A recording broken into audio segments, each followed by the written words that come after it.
Hello, everyone.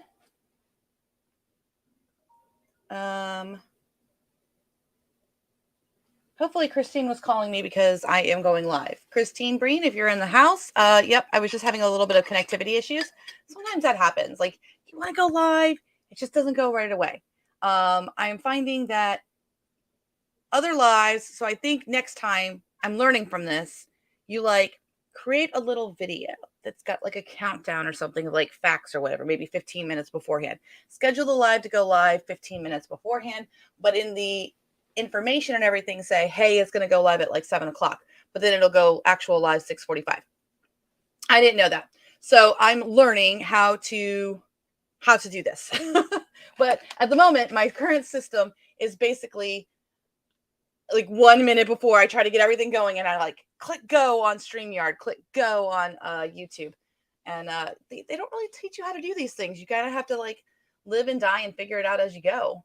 But thank you so much for calling me. Yeah, I only got a nap in. I didn't get my other plans in, and I got to eat a little bit. So, all right, we are good to go. Welcome to session 6. I am a little bit mad. I have to, not mad like angry, but like we're all mad here, Alice in Wonderland. I am trying to wrap my brain around the fact that this book started at 0 yesterday. I had no words written on it. And we now have 44,000 words to edit at this moment in time. We're not going to talk about the fact that less than 10% of those are final edits. I don't know. Is it astounding to anyone else? Have anyone else done this? I mean, I'm going like, okay, Elizabeth, I did 6 hours yesterday, 6 hours today. We've changed the story around. We've made some changes. We've done some things. And now there's 44,000 words that have to be edited. I don't know what this means for the future of my productivity. I'm still a little flabbergasted that I'm going, okay, so does that mean I write a book in a month, a book in a week, a book in 2 weeks? Like, what does this even mean? Now, are all 44,000 of those words usable? No. A lot of them looped. I mean, they're not bad words. They just don't make narrative logical sense. So that's part of the problem. That is, I think, the biggest problem writing with AI. You have two choices. You either have where you just kind of go with the flow and you're changing it as you go, or you do what I'm doing where you have a plan of attack and you're trying to get the AI to follow that plan. So yeah, I don't know. I don't know. I don't have the answers. A little bit of housekeeping though. Some questions are coming up in the chat and I'm really reading these. How long will it take me to edit? Well, the book is due the 15th of July because the pre-order is going live the 19th. So I don't have a choice. Did I take this project on thinking like, oh, I've never done anything like this before? No. Most of my books were last minute, helter skelter, hold by the seat of my pants, just many of my books, I was literally finishing up the last chapter, sometimes as little as 30 minutes before hitting go on pre-order. This isn't because I like to do that. It's because I have problems with procrastination and perfection. And sometimes I can only get things done by not giving myself enough time to obsess over them. I don't know if anyone else is in that same boat where sometimes the only way you get things done is because you make impossible deadlines for yourself. And I have to make it a do or die. So anyway, good to see you, Harper. Good to see you, Kirsten and Rochelle. Some other questions in the chat here. Scary, so many words are adding up. Yeah. You're preaching to the choir, sister. I'm with you. I do usually, well, at the same time, I think that if I had the opportunity to edit as I go and kit bash and then edit as I go, quite frankly, I had given up probably partway through the story. I'd been like, okay, bored now, want a new story. When I first started writing Jap, I actually wrote novellas and I enjoyed that a lot more. And then everybody was like, you have to do novels. And so I moved to novels, but I'm not necessarily naturally a novelist. I'm naturally someone who may end up writing shorter. And then I just try to figure out ways that, I like a lot of drama scenes, and I'm realizing that a lot of people like drama with some rest scenes too. I just hate writing rest scenes. But my books that with the best reviews on them and have the best sales are the ones that have a lot of like I don't want to call them useless scenes. I mean, that's what I call them in my head, but I don't want to tell you that.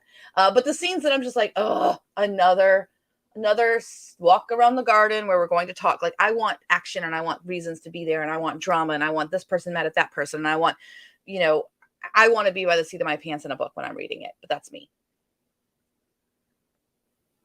All right, another question from the chat is, how long did you spend thinking about, reaction scenes? I'm sorry, I just saw the new chat come in. Reaction scenes. I'm going to call them that now instead of useless scenes. I don't like reaction scenes. Thank you. How long, Kirsten asks, how long did you spend thinking about this story and how long did you spend brainstorming your original outline? So every component about this story was created this week. I actually started the outline in the Future Fiction Academy lab on Tuesday. We had an hour after the Q&A about Discord and everything like that. And that's when we started the outline of the human sessions. So if we come over to our visual aid that we have here, where it says the human elements, the only,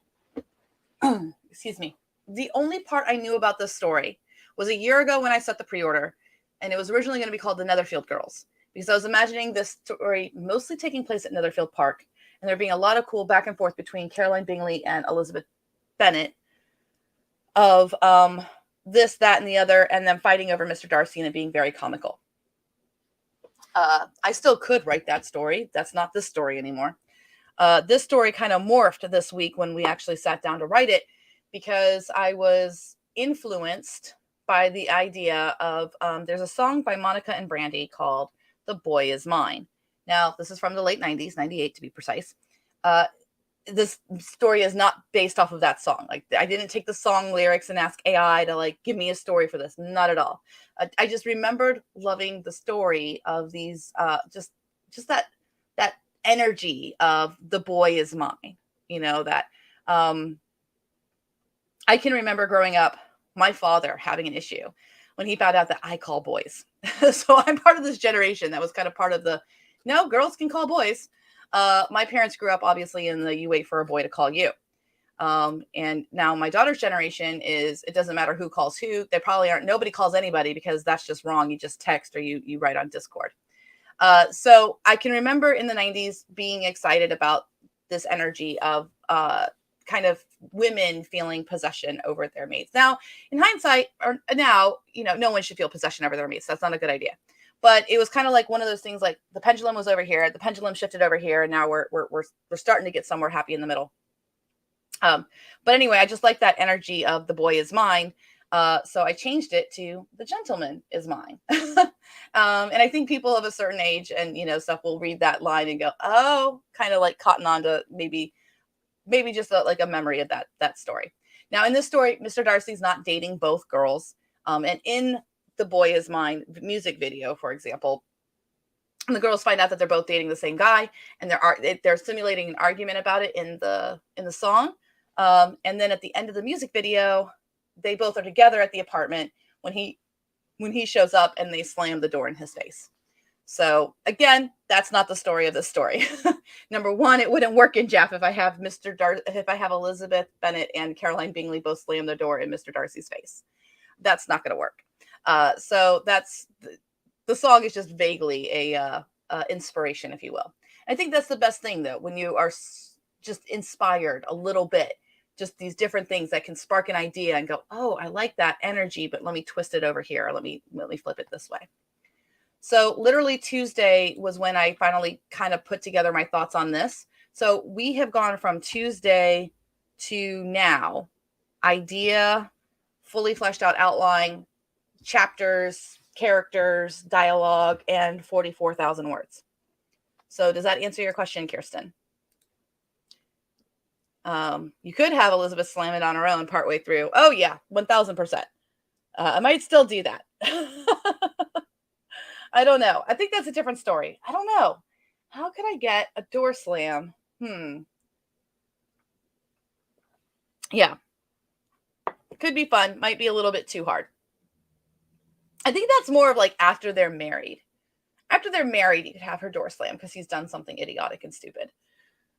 Like, I don't know, invited her mother and Lady Catherine to stay at Pemberley on the same week. Okay, so let's get into it.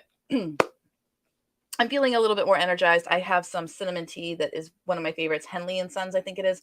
Author friend Chris Cox turned me onto it when I was visiting him down at, you can get him at Target, actually, the Henley and Sons. But what I like about the cinnamon tea flavor that they have is that you can drink it black with nothing in it, and it tastes like it has sugar in it. It doesn't have sugar in it,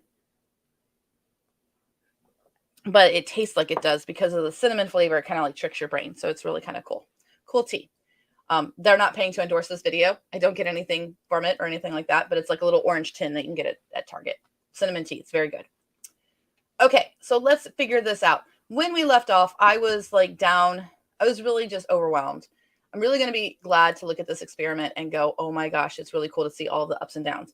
I was demoralized by the end of last session because I was just daunted. Daunted is the right word. It's just like, ugh, I don't want to do Act 3. So the original plan was for Act 1 and Act 2 to be only 19,000 words. If you go to the spreadsheet so far,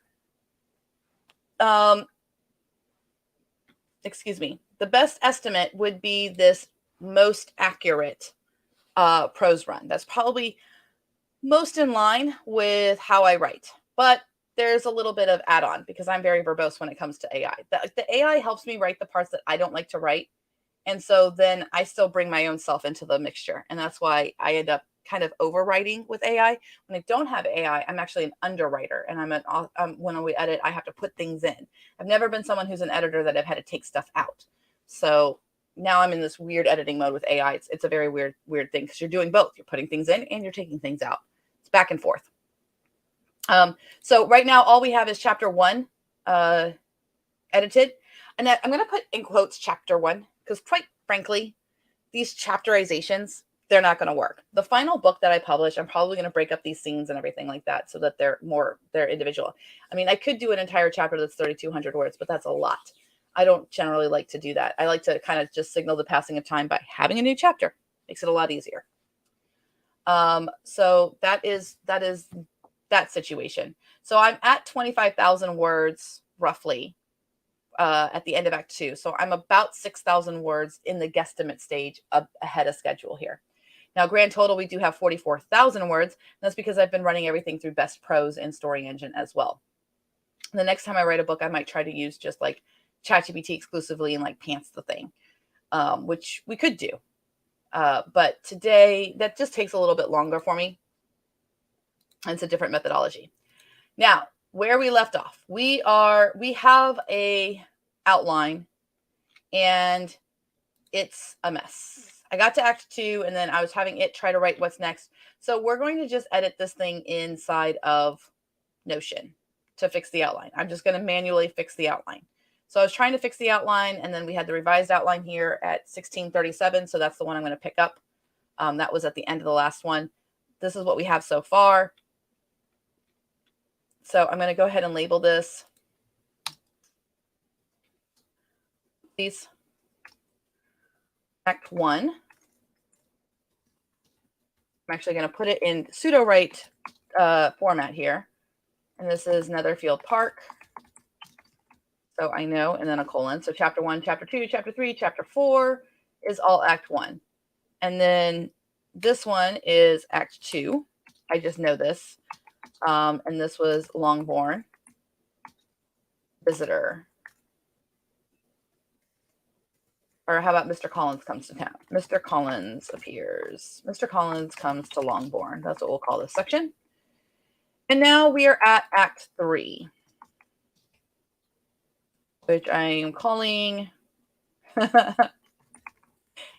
engagements, entailments, and officers. There's a little line at the end of chapter 10. I think it is chapter 8, where Mr. Bennett says, I am done hearing of engagements and entailments and officers and suitors. If there any next person who speaks must speak sense. And then Mrs. Bennett starts speaking. So of course there was no sense. So yeah, we have engagements, entailments, and officers. Oh my. I won't put an exclamation point. That might cause a problem. All right, so we are now on chapter 11. Chapter 12. I wish there was a faster way to do this. 13. chapter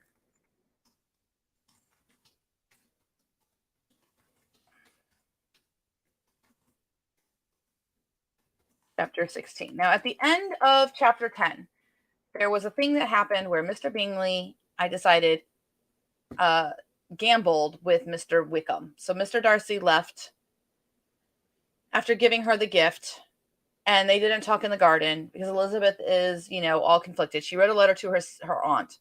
So now I need the original outline somehow, somewhere. How am I going to do this? Let me think so that you can see it at the same time. I guess I could. Let's do the 2-column system. This is one of the nice things about Notion. So what I'm going to do is I'm just going to edit it to put it into 2 columns. Just want 2 columns, please. 2 columns, if you will. And this is one of the cool things about Notion. So this is going to be new outline. And then if I come over here to this side, which you can't see, this is the old outline. And so what I will do is I will copy and paste this into new outline space. Oh, it's in the new outline space. And you can ask it to put, like, you can put it a shape around it here. Let's do that. So it kind of helps make this. I don't actually know how to do that now that I think about it. Yeah, we just won't do that. But hypothetically speaking, well, I could do this. I do know how to do the color aspect of it. Like I can make it a green background for the line. And then this one, green for new and red for want. We'll do red for being dead to me. All right. And now I'll just come over here and I will copy and paste the original outline. We're not going to grab all of it. I only need from Act 3 on. So I'm going to grab Act 3. Boop. Copy and paste. Come into our revised outline. And we'll paste that into the old outline. So now I have my old outline right here next to my new outline. I can copy and paste elements that I need to have in there. So we can look at this. We already did the card game where she met Mr. Wickham. That was in Act 2. So that some of this is I accelerated the story. So that's already happened in the story too. What I'm doing is I'm highlighting and I'm clicking strike through. This is like a very handy tool for markup that I can go, okay, I already did that. It's like cross off. We already did that. We haven't had where she's confessed to Jane that she initially flirted with Mr. Darcy out of spite. We kind of have done all of this already before. Jane's done enough, hey, Elizabeth, follow this. Let me check my comments here to see how we're going. Our chat. Good Earth original blend is the same. Oh yeah. Cinnamon tea for the world. Oh, Christine Breen loves it. Book title, Engagement, Entailments, and Officers, Oh My. Yeah, it's the revision of Pride and Prejudice. I like it. I like it a lot. Okay, so how many of you like this idea, this methodology that we're doing right now, where we're editing the outline by looking at the outline side by side? How many of you have used Notion for this this ability, this functionality of where you can kind of control and see both sides at the same time? I mean, I like note cards too. Note cards are one of my favorite ways. Like the one feature I did love about Scrivener before I swore Scrivener off for the rest of my life because I lost 2 databases many years apart.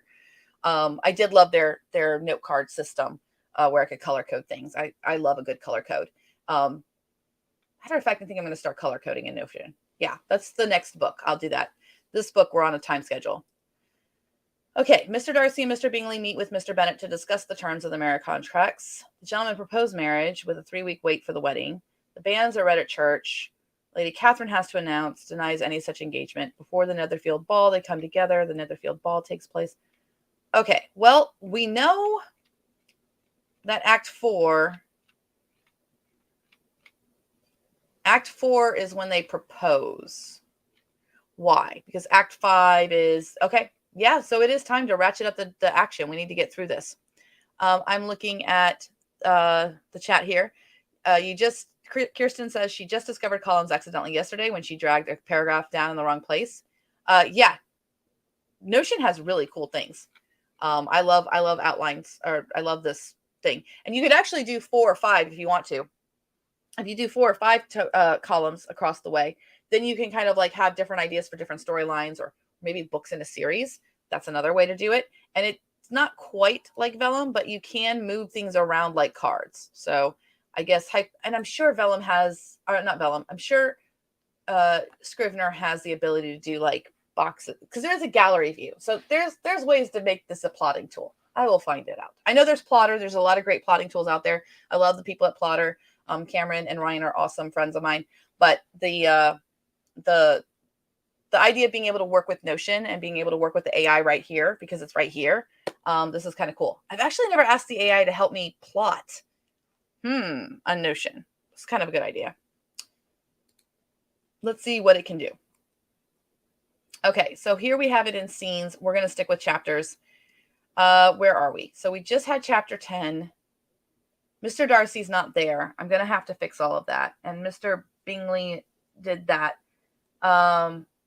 Mary and them just got engaged. There's rumors, and then they come to visit. We should be now like 1 week out from the wedding, or 1 week out from the, 1 week out from the, what is it called? The ball. If she wrote to Mrs. Gardner, that would take a few days. So I need to think about this for just a second. The best way for me to do it is to just write it out and then rearrange it. So I can press enter down here. So I have kind of like a scratch pad here. So I know that if Mr. Darcy's already in London, so Mr. Darcy's in London for the marriage contract, and Mr. Bingley called to tell Jane he messed up with Mr. Wickham. This information is kept from Elizabeth inadvertently, because Jane's tired of hearing her be whiny butt. A carriage arrives. I want them to be in London. I'm trying to think. I had an idea where they weren't actually going to get engaged until the ball. We need a vote. Do they get engaged before the ball, or do they get engaged after the ball? I think it's stronger if it's after the ball.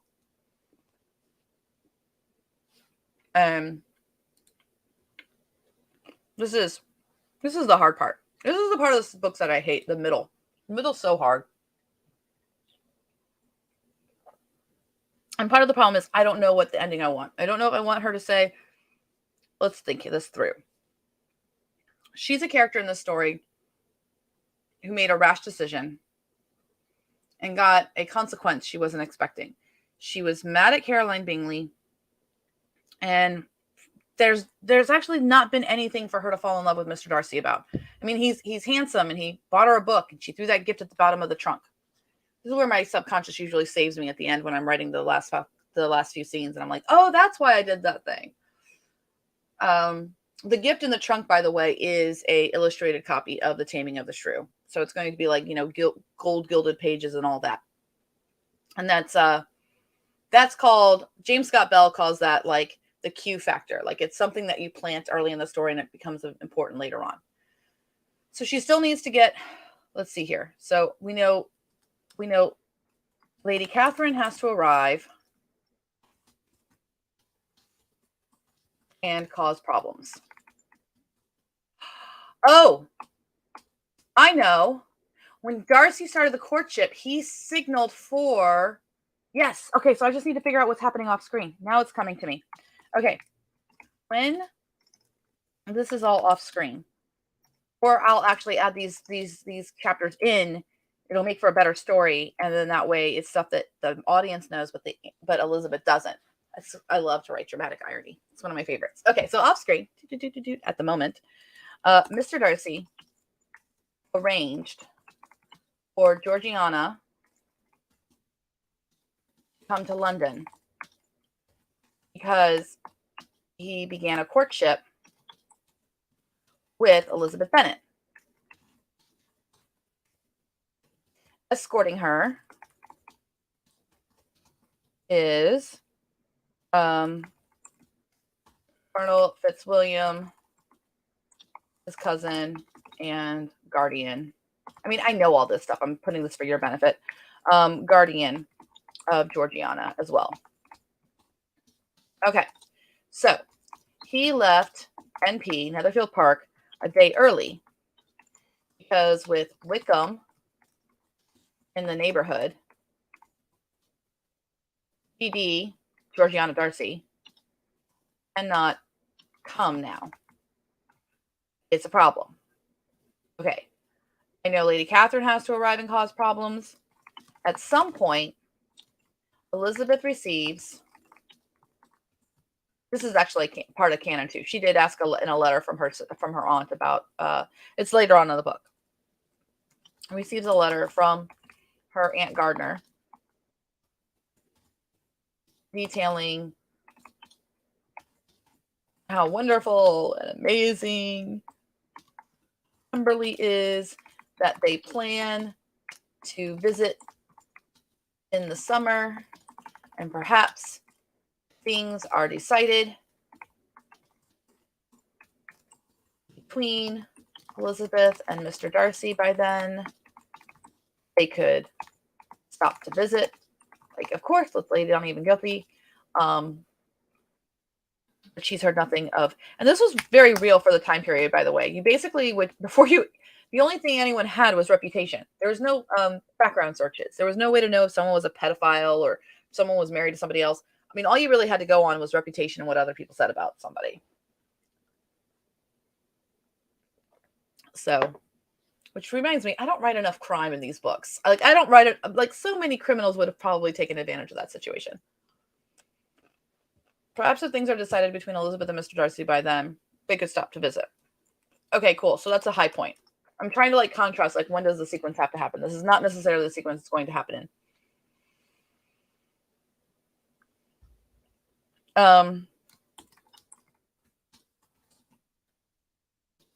Returns from London, highly agitated.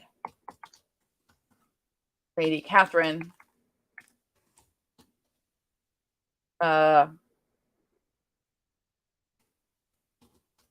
went back to London. Well, not back to London, went to London to fuss at Darcy. Now, in canon, when Lady Catherine says it's the thing that gives him hope, because Elizabeth refuses to say that she won't be engaged to him. I think that's what's going to change. That is what's going to change. Actually agrees with Lady Catherine, but she will not enter into an engagement with her nephew.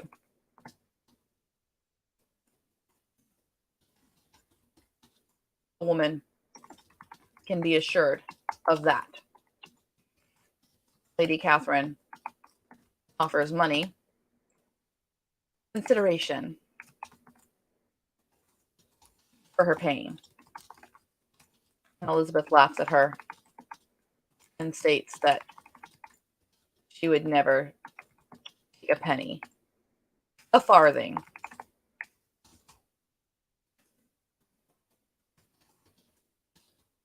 in bribery. Yes. And then the letter. Yeah. Okay. I'm seeing it now. So after Mr. Collins said you're not good enough, Caroline Bingley said you're not good enough. That's going to be the theme here. Lady Catherine says you're not good enough and tries to bribe you. This is where Elizabeth has to make that change as a character to decide. She has to anoint herself. She has to decide she is good enough to be Ms. Darcy's wife. And is Mr. Darcy good enough to be her husband? The influence on that has to be her father. Okay, so at some point they could stop to visit. Aunt Gardner lauds and praises Elizabeth as, yes, I see now. Lauds and praises Elizabeth as perfect woman to steer, be the leader in the county for the next generation. Yay! Dun, dun, dun, dun. So then Elizabeth decides. So then Elizabeth needs to do actions here. Okay, so he's got to return. So where am I in the story?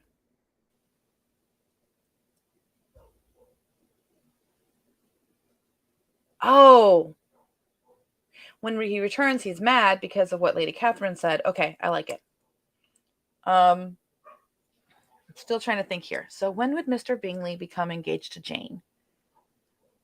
They're already engaged, but they were keeping it quiet until, so as not to humiliate Elizabeth and Mr. Darcy. Would that work? I'm checking the chat. Oh, she can't be pregnant. That won't work. They have to. Why can't they just run off to Vegas and elope, right? Yeah, I totally agree with you. Okay, I think this is enough, though, for Act 3. We're getting there for Act 3. We have enough. So perhaps Act 4 will reveal its... No, I'm kidding. We're going to figure this out real fast. He left Netherfield Park. Lauds. Next one. Okay, returns from London. Highly agitated. Lady Catherine went to London to fuss at Darcy. Why? The gift. Now she could open the gift and realize that the man is truly... That would help. Okay. And we have to get to the ball.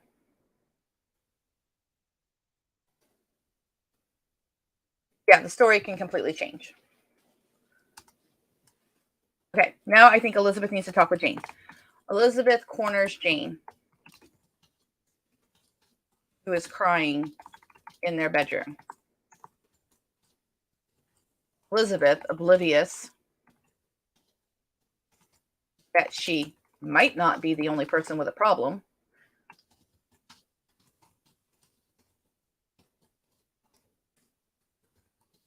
tells Jane she has to confess to her.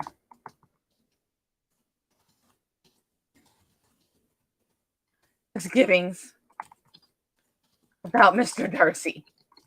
Jane loses it. For once in your life,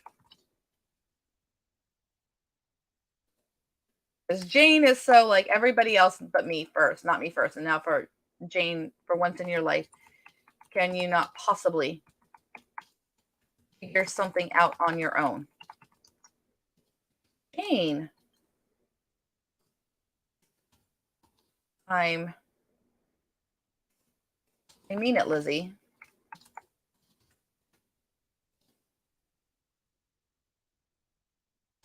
If you are ever to become a man's wife, you must learn to communicate with him first, above all others. Suddenly, Elizabeth realizes maybe something's amiss with Mr. Bingley. And Jane purses her lips. Something to the effect of a good wife keeps her husband's counsel. Elizabeth loses it. You're not his wife. You're not even engaged. Jane is quiet and looks guilty. Yes, they are secretly engaged. They were waiting. And Elizabeth is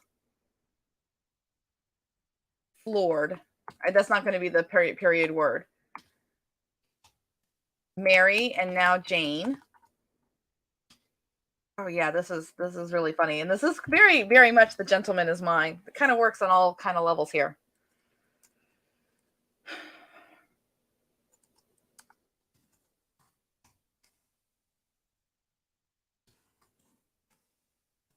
Elizabeth wants to think. But it suddenly starts to rain. And so she cannot. Father's voice beckons her to his study. And Elizabeth comes.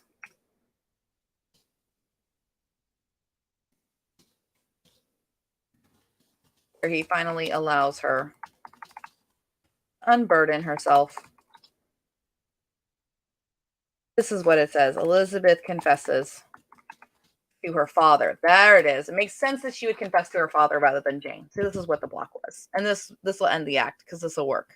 It's definitely another moment for a reader to be like, oh, all hope is lost. But I have to keep reading to find out what the heck is going on with Bingley and Jane. And the Darcys.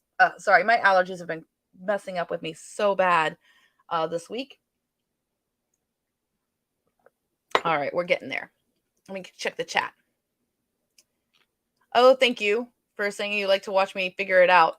Hopefully my thoughts are making sense. I never know, because I learned in one of the sessions after my first session that I thought I was speaking out loud, and it turns out it was just a voice in my head that I was hearing, because I hear my own voice in my head when I'm talking, when I'm writing. So,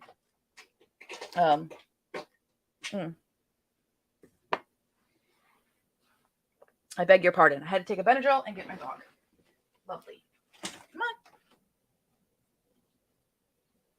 on. Oh, the excitements of author life, right? The dog scratches at your door, your eye goes all watery, and there's nothing you can do, and taking Benadryl.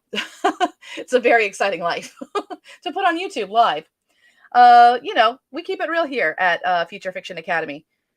The only thing I didn't do was keep pajama pants on the whole time, but maybe that's something we do. We do a YouTube live in pajama pants. Because that's the reality is, right? What is your all's attire that you prefer to write in?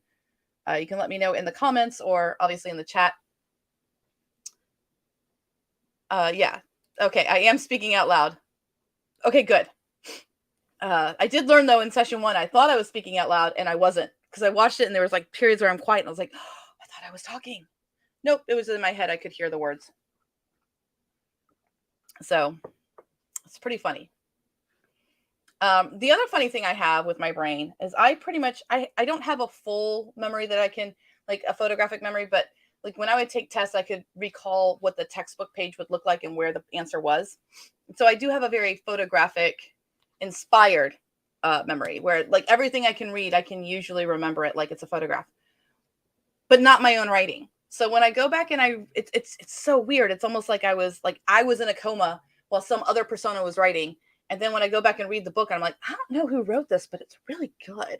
I can remember the plot points, obviously. Like I can remember when I'm plotting, but the actual act of writing and stuff, I forget a lot of the, I mean, I guess it would be too much data. I guess it's just my brain going like, this is too much data for us to keep. But it's weird because other books I read that I didn't write, I can remember the turns of phrases and funny things about it. So, but it is funny for me when I read my own writing sometimes. It's just, especially my older books. My books I was writing in 2015, 2016.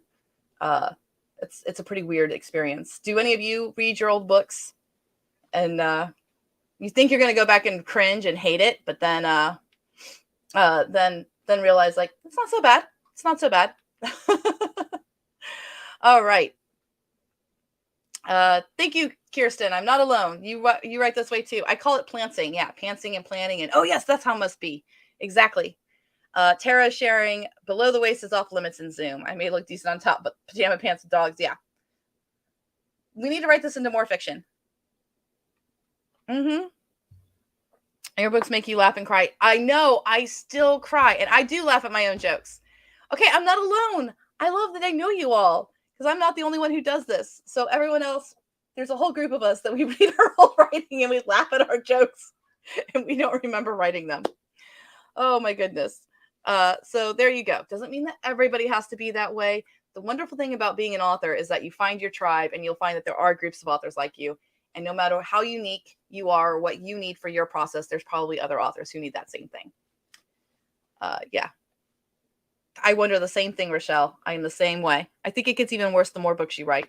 I think it didn't really happen to me until I was like 5 or 6 books in. Now that I'm at like over 20 books, I know many of you have more books than that. I'm like, I don't recall this, but this is really great. Yeah, I cry every time in book 3 of the Seasons of Serendipity. I think it's book 3. Is it book 3? I'm trying to think. Where's the one where Lydia dies? I think it's book 3. I think it is A Summer Shame. Yeah, and A Summer Shame. So Harper says she's read a couple of her old books and thought that she hadn't realized they were written so well. I know, I'm the same way. I thought one time I went back and I was like, I'm going to rewrite these because I'm a much better writer now. Ha! That was bold. I'm not a much better writer now. I'm still the same writer.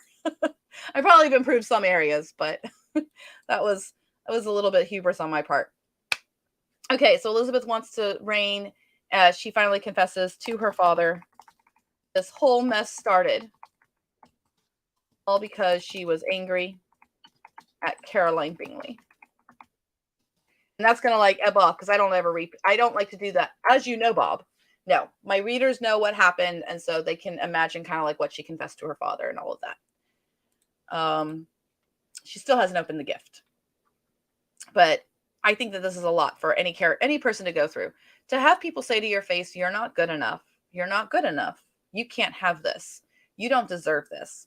I think that for some people who have a certain spirit, like Elizabeth Bennet does, who goes, watch me. And I identify with that because I actually have that streak in me. I have if you tell me I can't, will hold my bonnet and I'll do it anyway. And there's been times in my life that people have used that against me, namely family members, that use it. And it's gotten me into some trouble because I've done things that I probably didn't need to do, shouldn't have done, should not have risen to the bait, so to speak. And I think we've all done that at some time or another. Okay. Let's see here. Kirsten says she did the same thing with university essays. The only problem is that I realized, no smarter now than I was then. Same. Okay.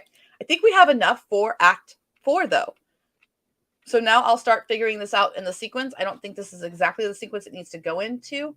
I think it's going to be Lady Catherine arrives and causes problems. And that's going to be the start of Act 3. Because we ended off with this and the readers would be like, I'm ready for this. Yeah. So we're going to have Lady Catherine arrive.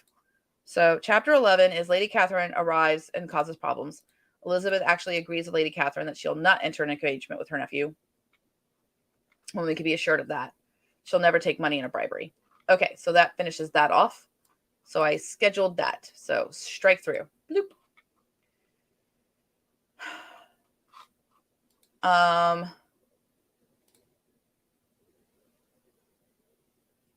We need a reaction scene, not for Lady Catherine necessarily, but for Mary. Oh, yes, that would work because Mr. Collins would snoop. Mr. Collins.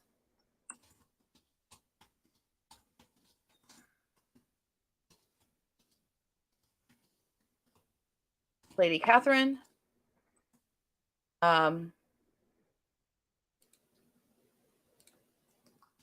As Elizabeth goes indoors, incensed, the whole household assembles. Well, some of the men in the household, attracting Kitty, Lydia, and Mrs. Bennet.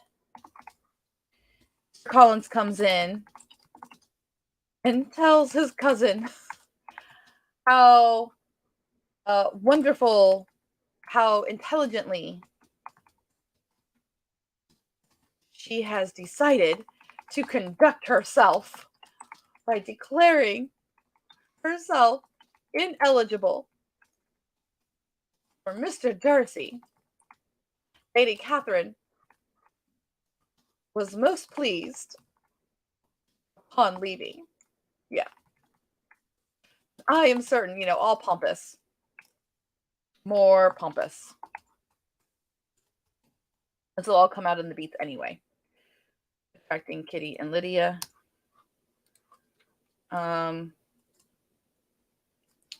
Let's see here. Mrs. Bennet is upset And Elizabeth runs to her bedroom. Runs off to Oakham Mount. To not answer for any of it. I'm not going to write that scene. I will write like in London. Darcy meets. I'm going to have to go back and put scenes in where it's from Darcy's point of view. And that's fine because that's easy. That's not easy to do, but that is something that I can do and I like to do. Meets with his cousin, Colonel Fitzwilliam, and while his sister is playing piano above stairs.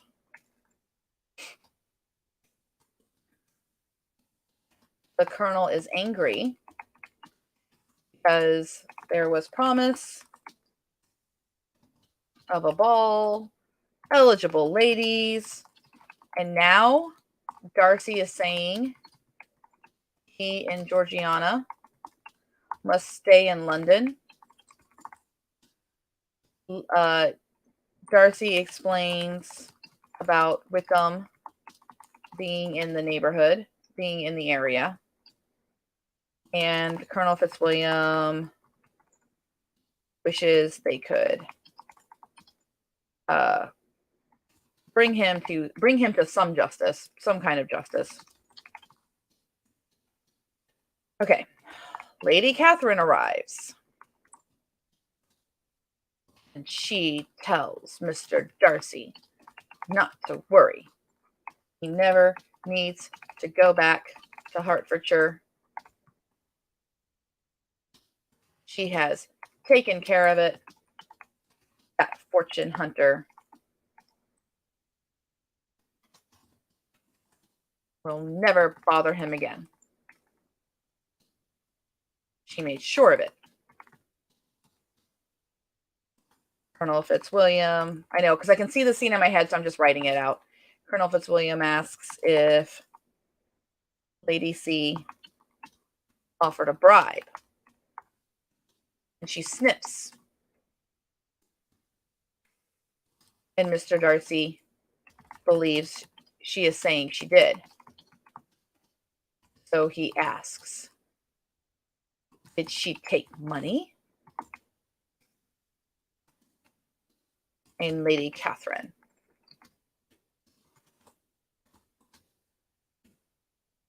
says it was not necessary. I offered, but she refused.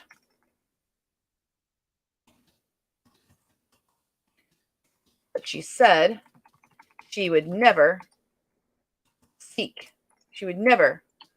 accept an engagement from you. I must have intimidated her sufficiently with my superior status.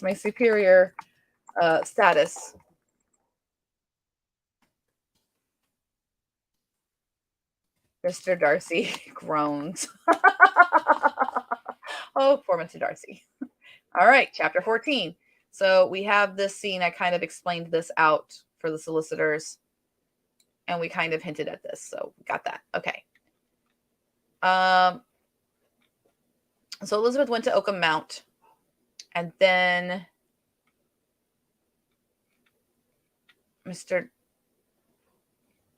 I need another scene here.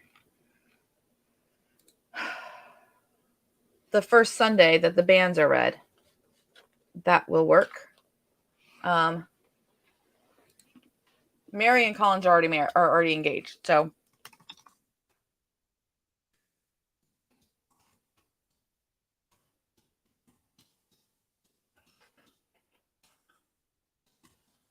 the banns are read for Mr. Collins and Mary Bennett.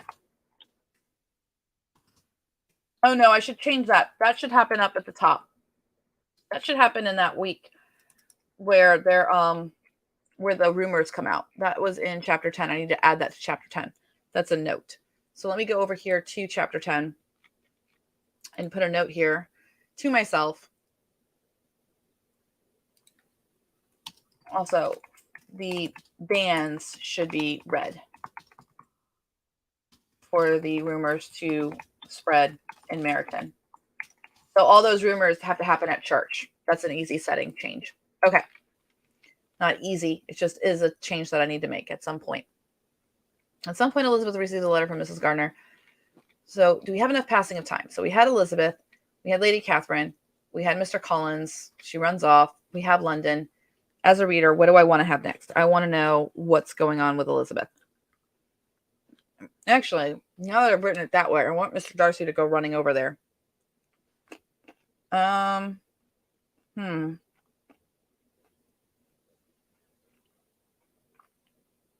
need to think again. Now I'm stuck again. This is the way this works. And oh my gosh, we've been doing this for an hour. Let me check the chat.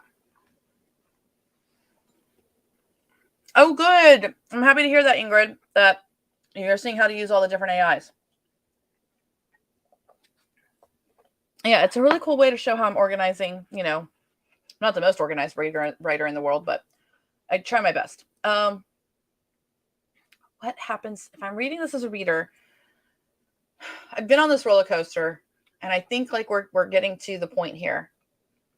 But it needs another blackout. It needs a moment of false hope.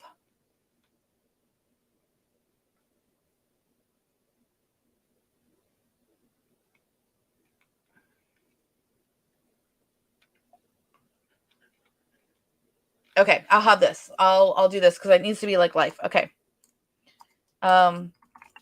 Elizabeth returns home with her sisters from Meriton with the last of the items they need for the Netherfield Ball.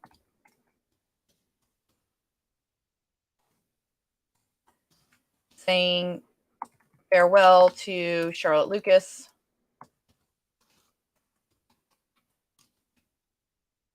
What are you doing, Dasha?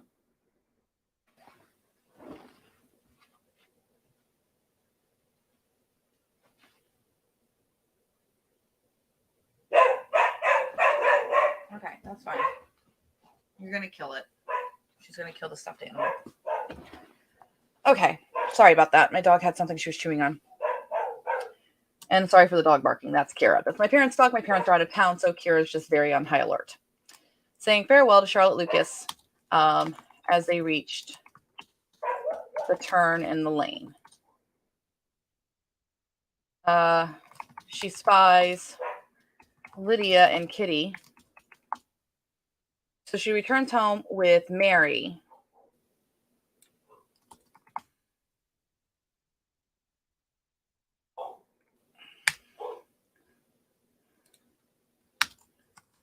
Speaking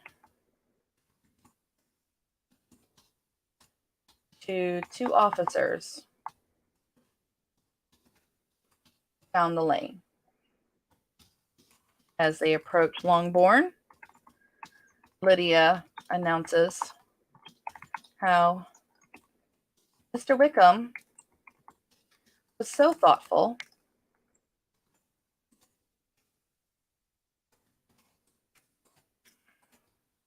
as there was post at the inn for our family.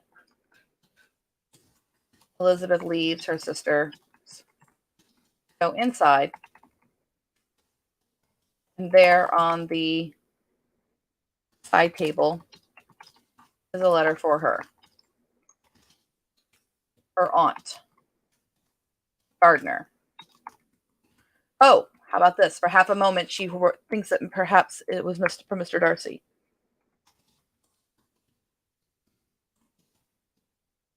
Might be from Mr. Darcy, but it's from her Aunt Gardner.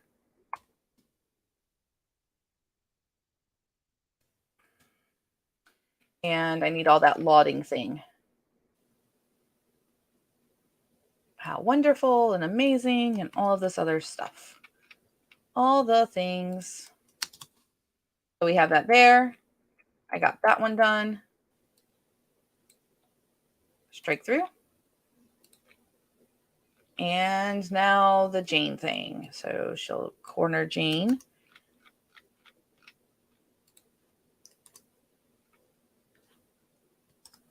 And now we talk to Dad.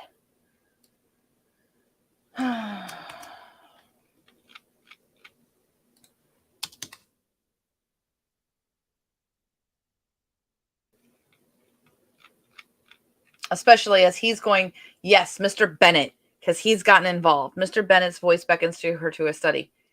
He has received a most alarming letter from Mr. Darcy, because Mr. Darcy's in London getting the marriage contracts. So yeah, this is a great Act 4.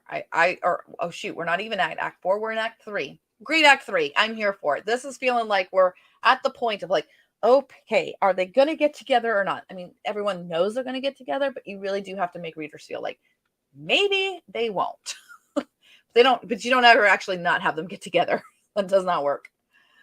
Returns from London. So we have everything here. I got everything done. So now I can delete this. So that was my scratch pad. My scratch pad is clear. We have Act 3 done.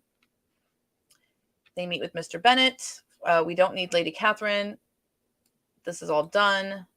Strike through. So now it is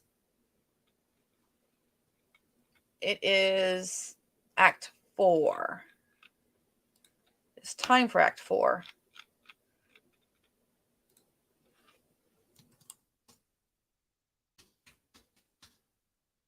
Act 4. The Netherfield Ball.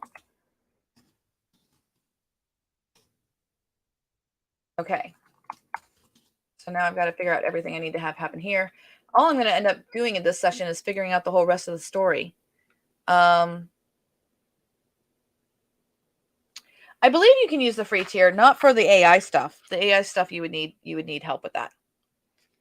I'm going to kind of test out what the heck this can do. Let's see if it reads up like the AI. Let's see if it reads up and sees what it can do. So I've got my thing here. Come on. I want to ask the AI.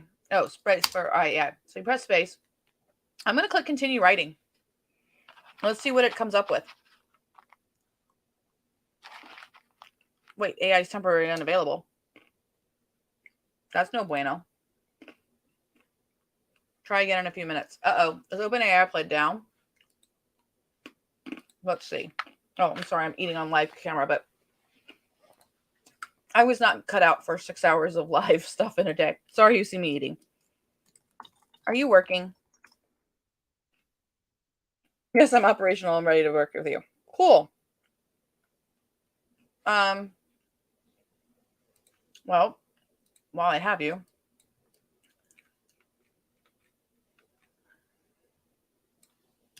we have Act 3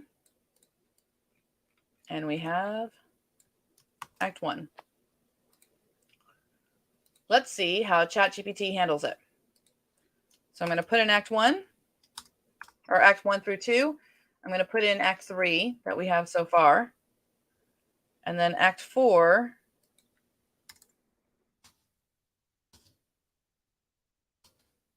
Let's see what it does. Let's see. I'm not even going to tell it to continue the outline. I'm just curious what it does. So it reads that. And I think it's just going to continue the outline. I think it's that intelligent. Or perhaps it's broken. We have wondered, is Notion AI OpenAI or is it Anthropic Claude? OpenAI status. So there is a status thing that'll tell you, because this thing is still, yeah, OpenAI is down. And there's some red here from today. Major outage. That was yesterday. I think we stumbled upon OpenAI being down. Let me go look, which means I can just keep on working. Eating on live camera is not that different as if we were in a restaurant together. Thank you. You still need a secret baby. Oh my goodness. We can do a secret baby Jaff. That's a fun thing to do. Jaff with a tragedy in the form of the red wedding. Yeah, no, that would shock some readers, definitely. All right, a secret baby. So if you were going to do a Jap secret baby, you know what baby you'd make secret, right? There's two main babies that you can make secret. Number one, Lydia with Mr. Wickham, which I've done before. That's in my Seasons of Serendipity series. Another one that's really popular, Mrs. Bennet has a son late in life. Like, that would throw the whole storyline on its tilted head. Because if she if she does have a son, then the entailment's broken. Interesting. I'm just thinking of weird things. Like, if she had a son and it was a baby, and then Mr. Bennet and the son died at the same time, what would happen? Who would inherit Longbourn? Oh, that would be just like a crazy story now, wouldn't it? Okay. So here we have the AI is down, so I have nothing else to do than to work on the outline, and so that's what I will do. So Act 4, the Netherfield Ball. I think somehow it needs to come out that meet with Mr. Bennet. Okay, so we're not doing that anymore either. So we need, what's going to happen for the Netherfield Ball? I need more scratch pad. Okay. But I do have Colonel Fitzwilliam and Georgiana stationed in London, which is good because they're going to come into handy for Act 5. So we're in Act 4. I think I'm just going to go with the obvious. Mr. Darcy and Mr. Bingley arrive to meet with Mr. Bennet.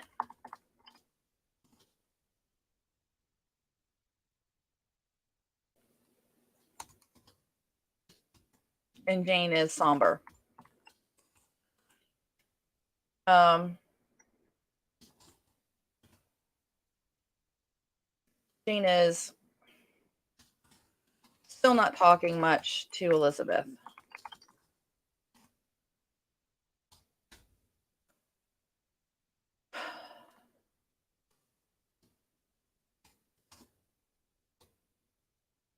I'm not going to have her open it. That would work. I think the readers would be exhausted at this point, and they would just be engaged. Would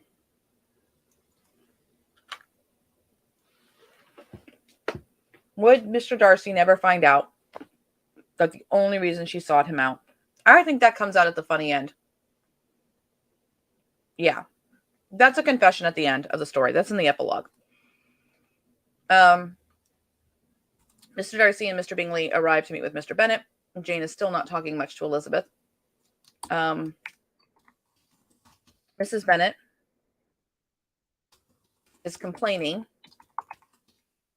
because to fund 2 wedding trousseaux,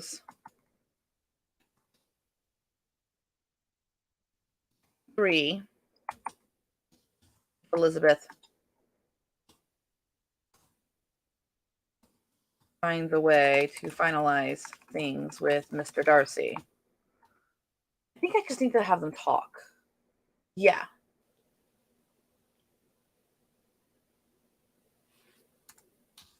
It is impossible. Mr. Bennet opens the door to his study.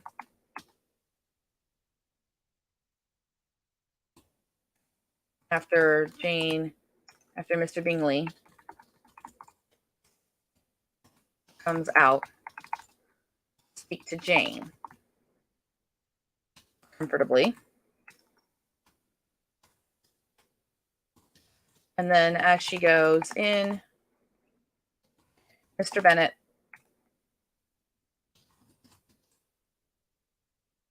recalls he forgot something and leaves the study with the door cracked open.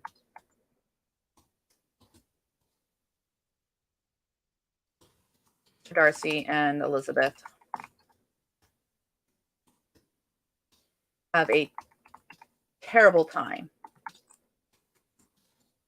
trying to speak. And so Mr. Darcy asks her if she liked his gift. And Elizabeth blushes and admits, I have not opened it yet.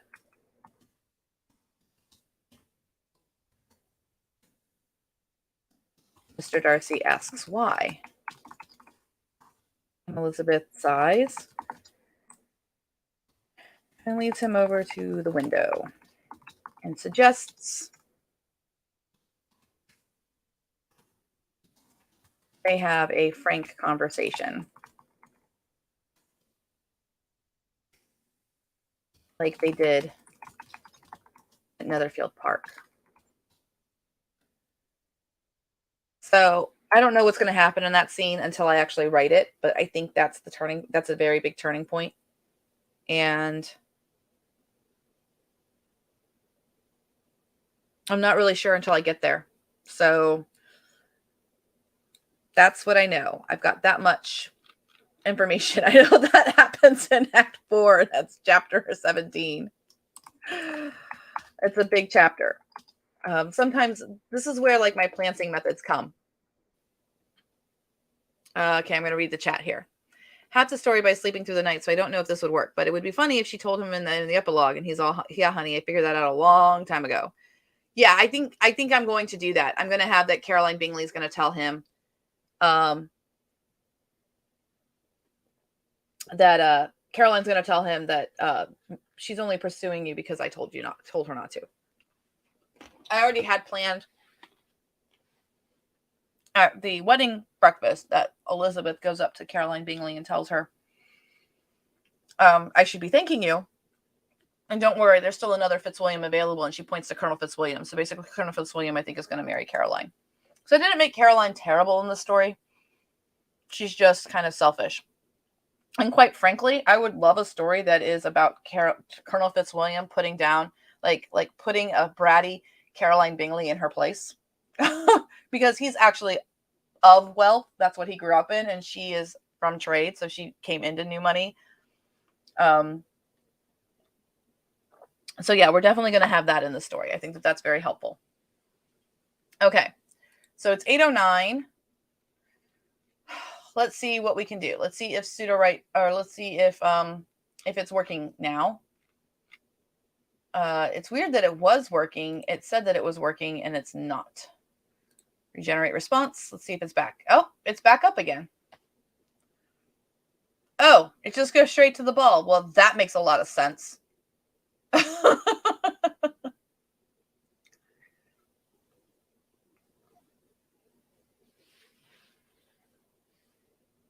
Dance.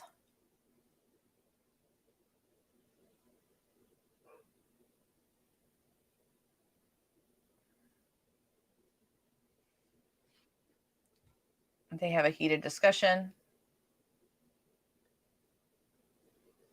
I think that's what I'm missing here. That's why that one conversation is so this is where I say like the AI helps me. I think they still need to argue because the last time they were in a scene together, Elizabeth and Darcy, they did not talk. And it was a case of miscommunication because it was a case where Mr. Darcy is like happy that he doesn't have to have a wife that talks to him all the time. Not that they're wives and husband and wives yet, but Elizabeth's mad and he doesn't realize she's mad.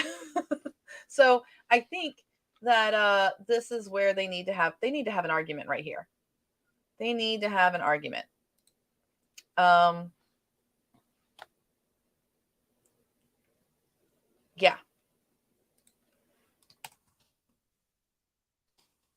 This needs to turn into an argument with him questioning if she cares for him. And she admits she doesn't know.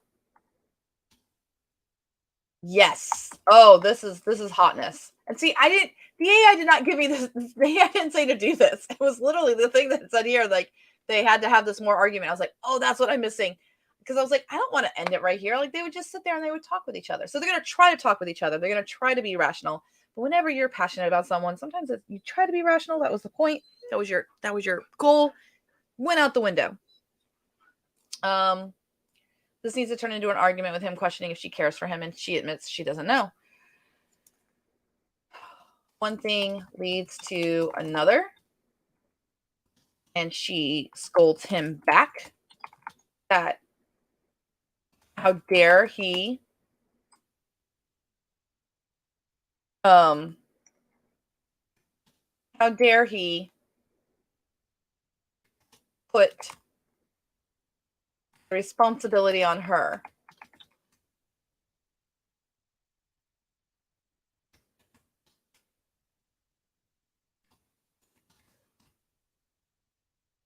She already sought, yes, and here's where it is. She already sought him out in the library that day. A lady may not ever reveal her regard. And Mr. Darcy says, oh, yes, your grand, noble gesture in response to Miss Bingley's insult. And Elizabeth sucks her breath in. Did my father tell you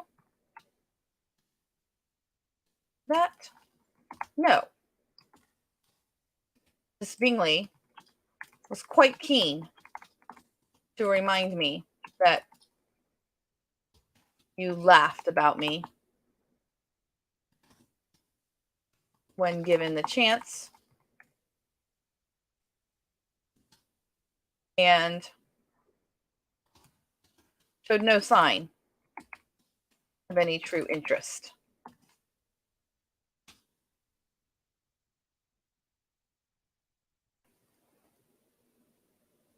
So then what's the turning point here? Why would... Oh, I know why. Elizabeth, then why would you be here believing that if you knew that?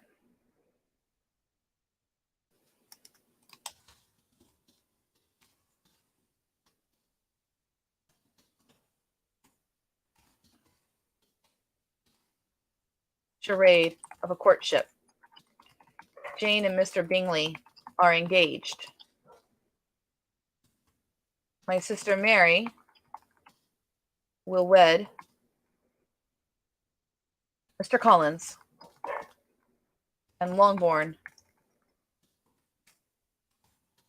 is secure. I will make a great aunt to my nieces and nephews. Mr. Darcy approaches her. Is it your desire to never marry? And this needs to be hot. Like, this is going to be high. I know I'm just writing out this scene. It's okay. It'll be fine. You turn it into AI. It's going to be great.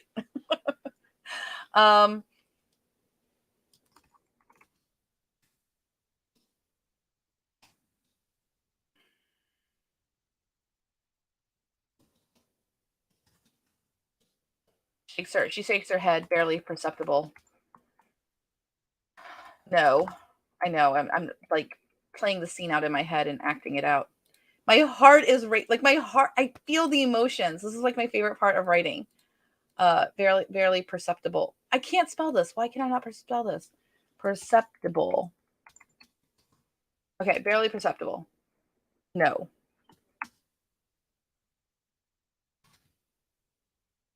How did you know?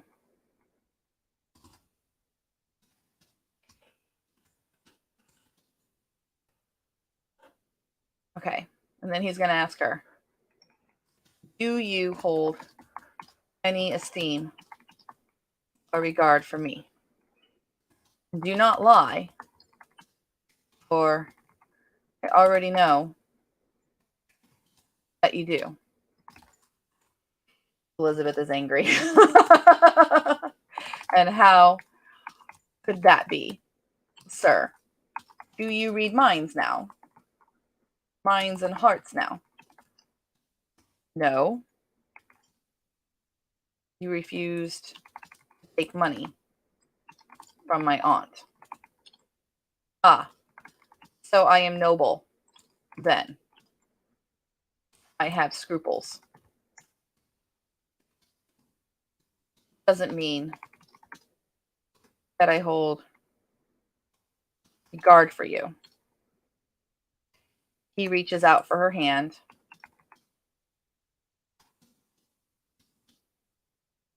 She waits. But then she gives it. He bows down to kiss her knuckles like he did earlier. But he keeps his eyes raised to look at her. Elizabeth blushes. And he says, you also blush. Make, I don't know, something here. You also blush and, okay, I'm imagining like, part your lips.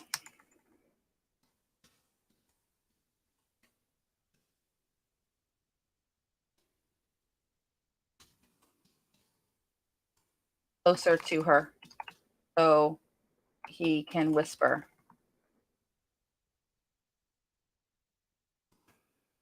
Yeah. You also blush and part your lips ever so slightly when I do that. Yes, that's hot. Okay. Right? That's hot. Where are my romance writers at? where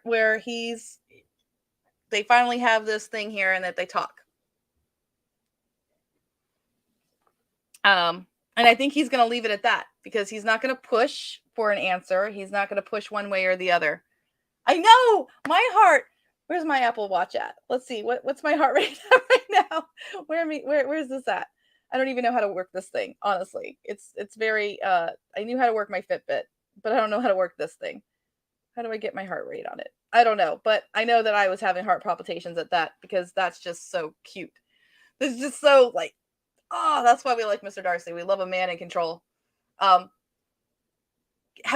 Heteronormative speaking. I'm not trying to diss any other genres or anything like that. So yes, and he knows the answer. And I think it's great because this is what they needed to do. They needed to like, I hate lies. And I hate stories where it's like, they would have just solved the problem if they sat down and talked with each other. Yeah, totally. I already had where they didn't talk with each other, and that was because she was mad. She did that thing that I've done many times before where when I was married, actually, I did not really do it. When I'm mad, I usually just tell someone I'm mad, but my ex-husband would do this thing. Like our first argument that we ever had, he got in his car and he drove away. I got out a book and I read it. He came home and we were still dating at the time. Like, and he was just like, he slams the door, he comes in, he's like, I left. I'm like, did you notice? Yes.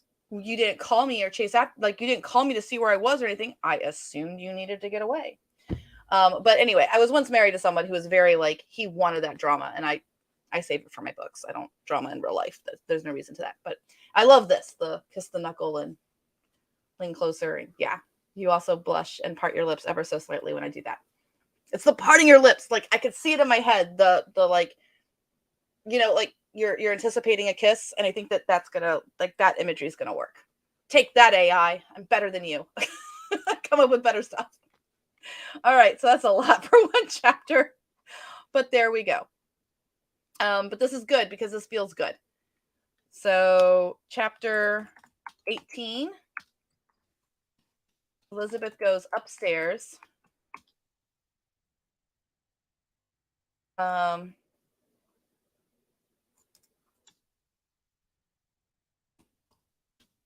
And realizes she has made a mess of things.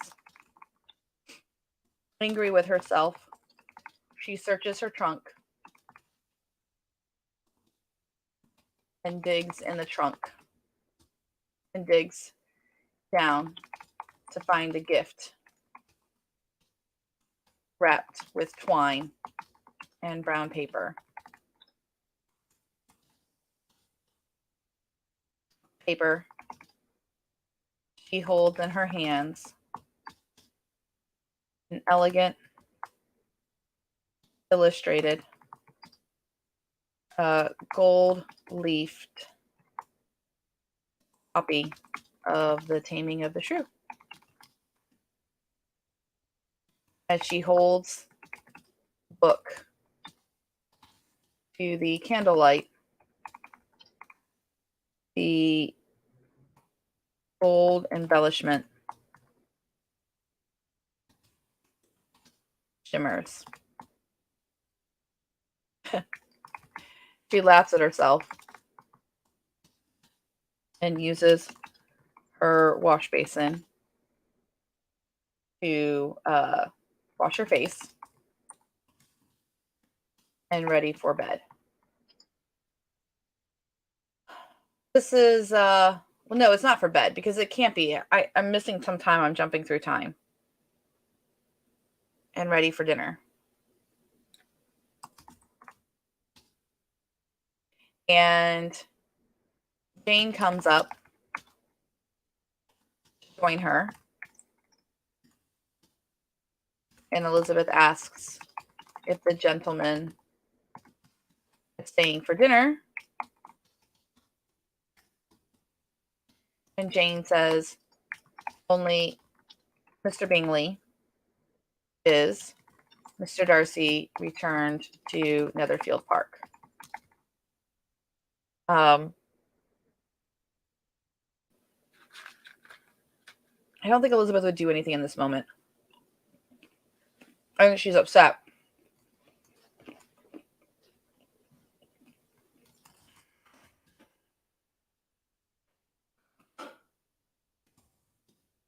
Finally asks Jane what happened with Mr. Bingley.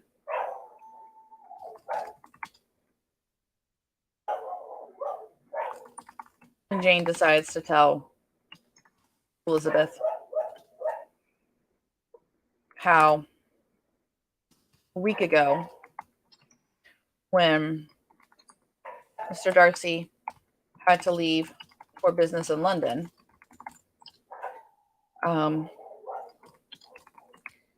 Bingley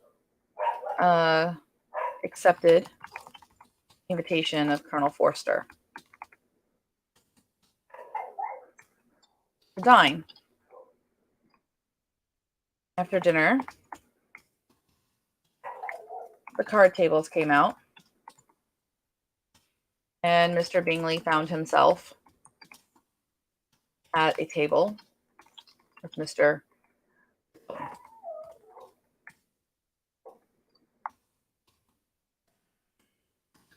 He confessed that he over imbibed and began to make wagers and ended up losing a few £100 to Mr. Wickham.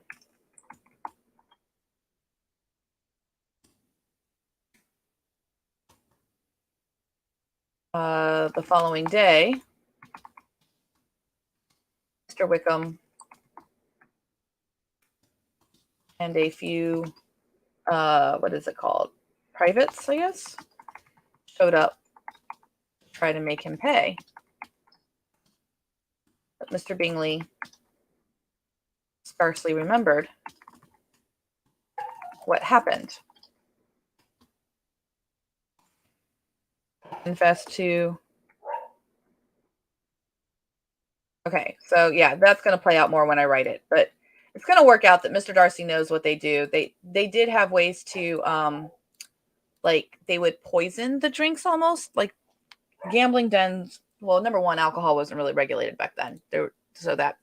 So there we go. That you can kind of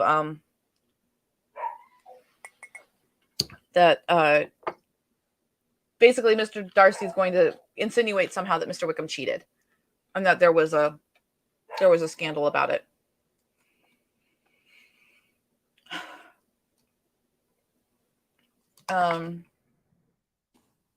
He wanted to speak to Mr. Darcy, but instead he went to Colonel Forster. And the man took great front at the insinuation that he sponsored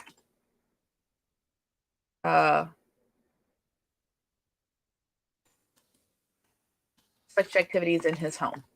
So yeah, this would be a problem that Mr. Bingley wouldn't want to talk about. Elizabeth asks, what's happening now? And Jane shrugs. But that Mr. Bingley is relieved. Mr. Darcy is back and hopes the situation will be resolved. Okay, so that works. Chapter 19. We don't need to have the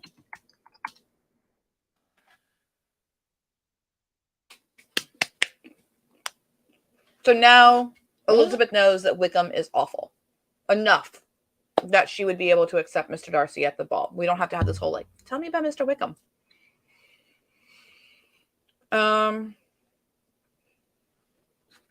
She'll know that there's something off about Mr. Wickham. Okay, so that's chapter 9. That's chapter 17. That's chapter 18. We have enough to start generating. I mean, 8:28. All right, let's look at the schedule for tomorrow, because I'll add more sessions. Tomorrow the plan is, I don't know. The schedule is not here. The schedule's up at the top.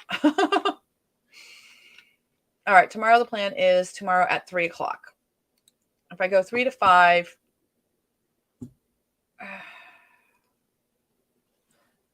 oh no, it's 1 to 3. Okay. I could go 9:30. What if I do? I'm not going to get up early. I'm going to end up working late tonight. Let's do this. Let's go with, well, nobody says that this one has to end at 9 o'clock. Exactly, on the dot. Although that would be ridiculously long. I have to finish the story, so that's just going to be what's going to have to happen. So we'll meet tomorrow, and then we'll see what we can do, because I'm going to end up working after this session.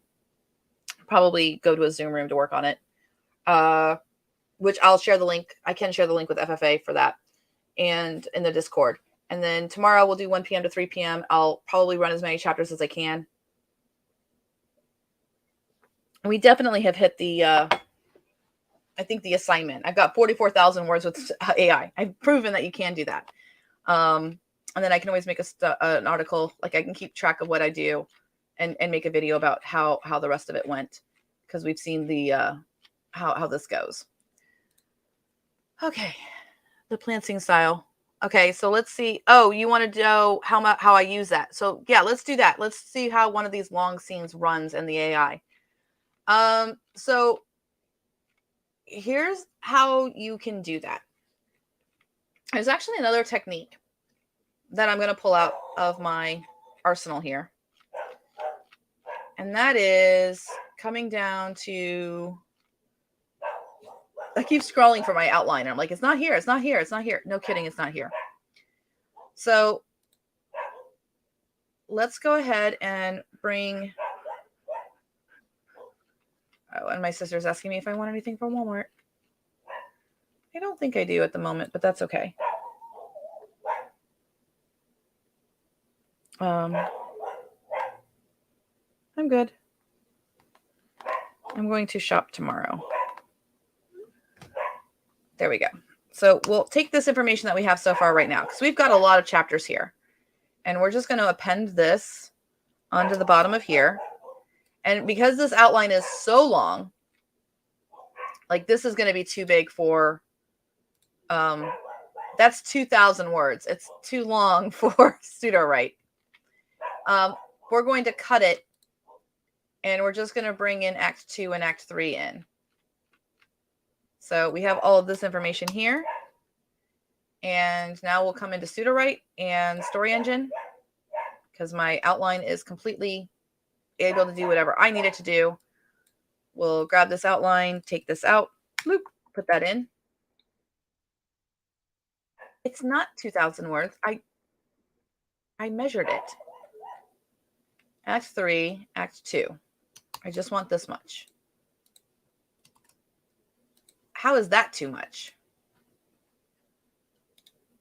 What does word counter plus say about this? Okay, fine. We'll just bring in Act 3. And Act 4. Okay. Act 3 and Act 4. Now here's where the problem is. It's going to think that if I start running this, it's going to think that chapter 11 is chapter 1. See how I only have like 8 chapters now? So what I need to do is I need to go Act 1. Jane is sick at Netherfield. No big deal. And that was chapter 1, chapter 2, chapter 3. Okay, one thing I'm going to do is make a stupid, like, dummy thing to easily copy and paste. And then Act 2, hyphen, Collins arrives at Longbourn, chapter 6, chapter 7, chapter 8. Spell it right. Chapter 9 and chapter 10. Okay, so now we have this one. We got to do it in beta. I didn't change my characters though. I haven't updated my characters for this current thing, which is fine. I'm gonna leave that, I think, for right now, maybe. Let me see if I need to change anything about the characters for Act 2. Act 3, rather. Elizabeth, she's not sure she wants to marry. So after Act 2,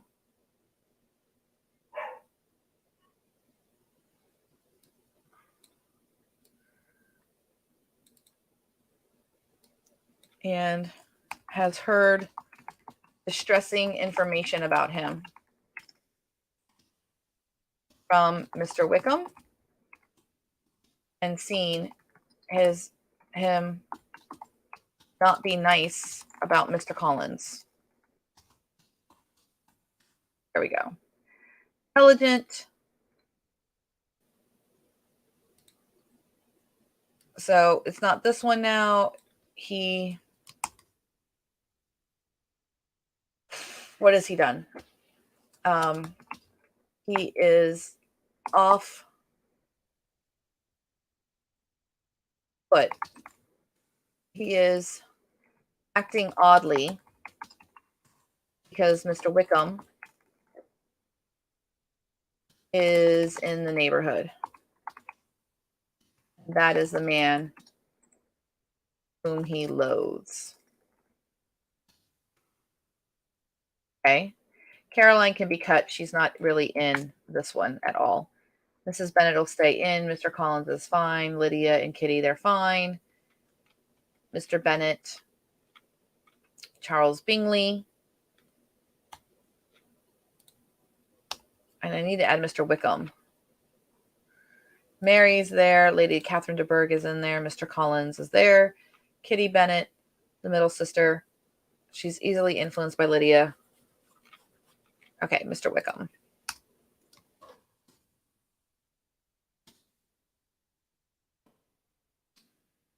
Shady, manipulative, charming. Always looking for a scheme. Teaches the officers of the militia how to increase drunkenness through poison, through a mild poison, in order to win in gambling against rich men. There we go. So that's the big scheme there. No, I don't want to look that up. I just want to fix it. That's fine. It's probably spelled wrong. Drunkard. Drunkenness? Drunkard? I don't know. What is the word? Drunkenness. No D. Okay. This is what happens when you hear things and you don't. Okay, drunkenness. Copy this so I have it saved for my characterizations because I've been keeping track of my characters. That's one of the ways I've been running the components here. So I have in my characters here. I didn't even do it. This is Act 3 and Act 4 characters. Really, it's Act 3 characters. I didn't change for Act 4 yet, but that's okay. Kind of I did. So we have this correct for the characters. Bring that over. So the big thing for me with Sudowrite is I keep the characters and the outline fully updated at all times with what's going on in the story, so it matches. But you can see how you can run this without any other stuff here. So I just have 1 through 10 numbered so that it knows that I did that, and that way I can keep the numbering convention good throughout my thing. It's weird that it's shaky. Interesting. So we have 18 chapters. So this is an odd number. So let's go with chapter 11. Create chapter and generate the beats. Now I'll check the chat. We're at 8:38.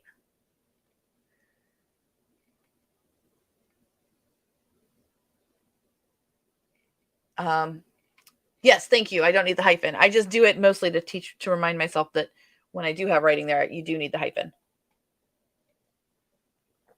Sometimes I've had it. Okay, now I'm super keen to see how you use it. So Kirsten, are you still with us, or is it like super early or super late where you are?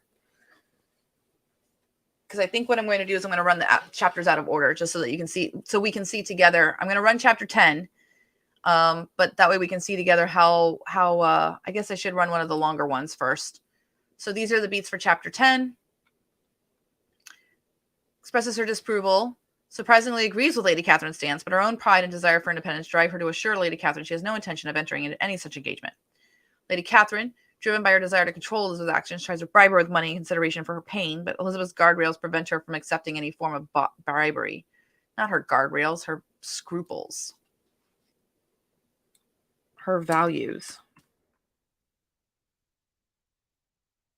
Firmly reject it.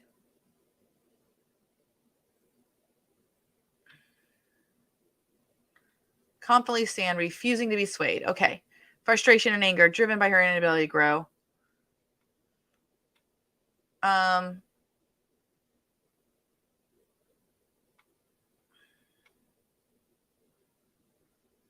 This does not make any sense at all. It went off the rails here. We don't need this many beats. Basically, we don't need 12 beats. It's one of the problems. It always wants to do this.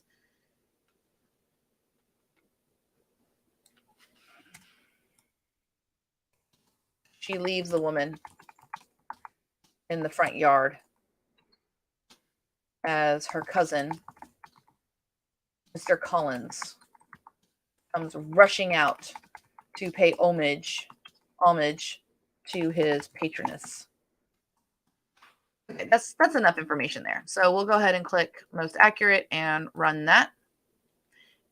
Oh, I'm in B. Drat. Okay, well that's fine because in alpha I should have done the beats for one of the longer ones.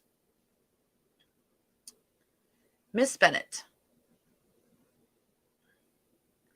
We always have to stick with these breves and bloomed roses. There's no bloomed roses. It's freaking November. I didn't tell it it was November. Your ladyship. Entering.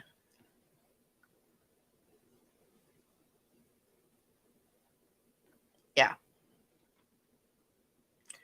Oh, look at this. It did pick up from the very beginning of the book in, I guess, the synopsis that she had indeed been warned by Miss Bingley to stay away from Mr. Darcy. That's picking that up from, like, I guess the synopsis, or where the heck is that picking that up from? Oh, it's probably in her characters. Okay.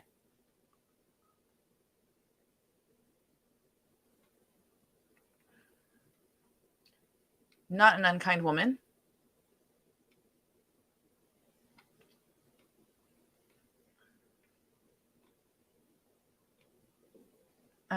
Madam, I assure you, I need no monetary compensation for any perceived injuries or slights I may have suffered. My heart and my actions remain my own, subject neither to bribery nor coercion. Ooh, I love this. Indeed, I find the ludicrous and deeply insulting. Miss Bennett. What are the consequences of your refusal? But I believe I understand my situation quite clearly.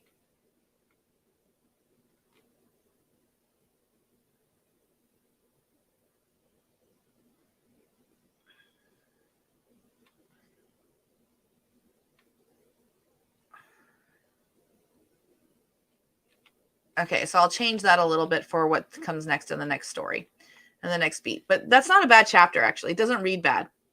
I would definitely be able to use that. Create chapter. We'll just copy these beats over and we will run best prose just so that we have it. Oh, I forgot to mark it. Most accurate. Not bad. 1,244 words. It's a short chapter, but that's okay. I write long when I add more stuff in. At this point, we're just trying to get the story done. Okay. Best prose, add new. Chapter 11, most accurate. Paste that in there. We'll add new. Chapter 11. Oopsies. Chapter 11, best prose. There we go. And coming over here, hopefully it's done already. Is it already ready already? No, it's still going. My goodness. Okay. Well, 5 through 6, it's almost done. Liar. I'm not some trinket. Nor do I wish to. Cool. It works. We have best prose now. Boop.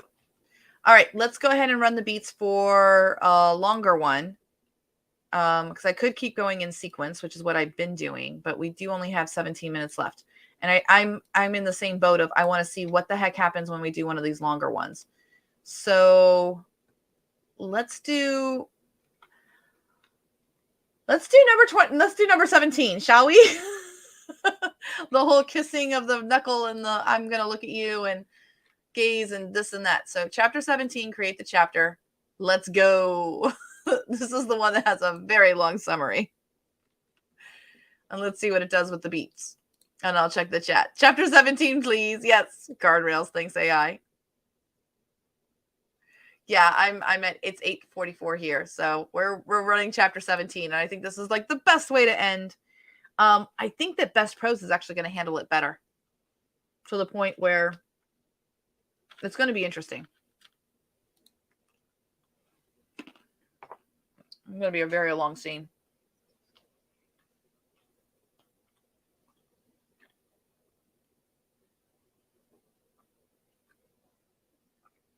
Are you kidding me?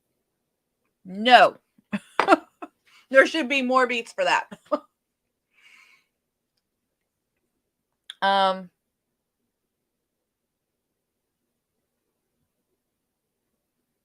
not running that. That doesn't work. We're going to generate it again. We're going to give it another go. And if that doesn't go, then I'll write the beats myself. Well, let's not get too hasty. I'm going to ask the AI to write the beats for me very quickly, and I will edit them. Not Sudowrite beats necessarily, but I can use ChatGPT or OpenAI, one of the two. Did everyone else agree those first beats were not great?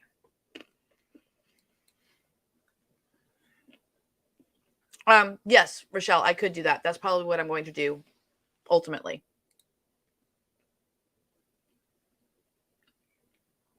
Yeah, it doesn't have the information. So we're just going to cut this out. Well, we're not going to completely cut it out. What I'm going to do is I'm going to paste it into here. Oh, that's the wrong one. I need to paste. I don't have it actually copied and pasted. That's my bad. I mean, I like the old story engine. You would actually put your, back in the day, 4 months ago, we would copy and paste the summary in there and we would have control over it. So let's grab this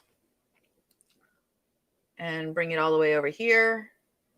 This is chapter 9. Where's my chapter 17? There's my chapter 17. So it does have all that information in there. Paste that in. I knew I saw it somewhere. I could have just gone up here and copied it. So Mr. and Mrs. Darcy arrive. Jane is still distant and the atmosphere is tense. Mrs. Bennet is complaining about the financial burdens. Okay, so this is good.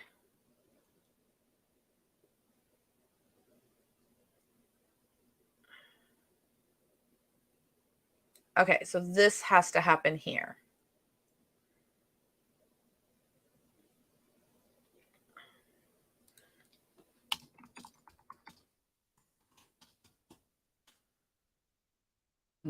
So then 4, after Mr. Bingley goes right to Jane, Elizabeth walks to father's study, nervous about what awaits her. Mr. Darcy is inside, and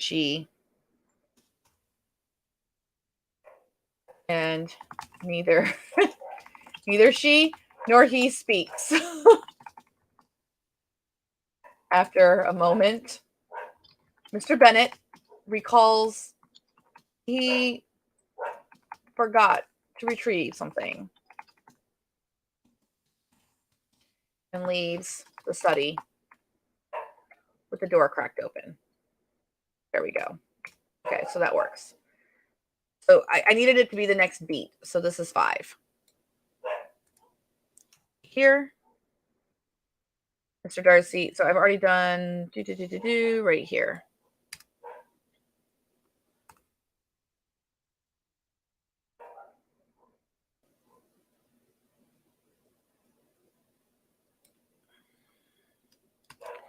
All right.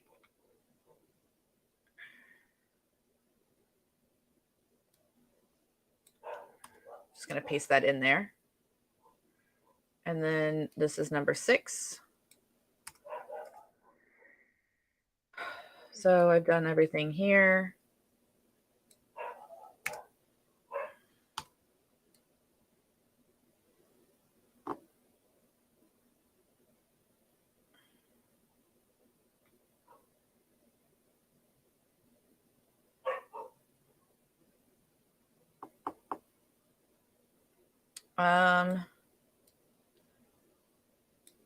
Yeah, I've got to remember that this is only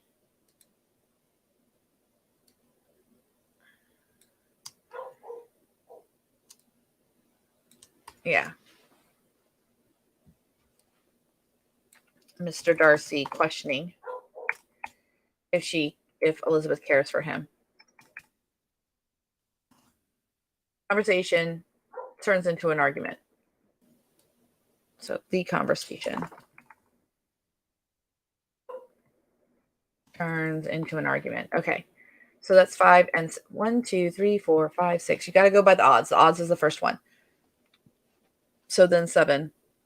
We already did the one thing. No, this one thing leads to another. So this is a good beat for number 7. Boop. And then, did my father tell you that? Nope.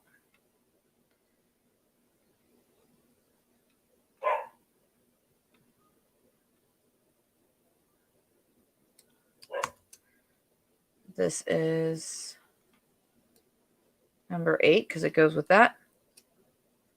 Number 9.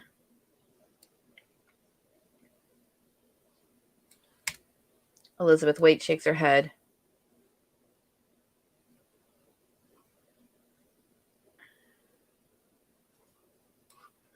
So that goes with number 9. Boop. And then number 10. No, you refuse to take money from my aunt.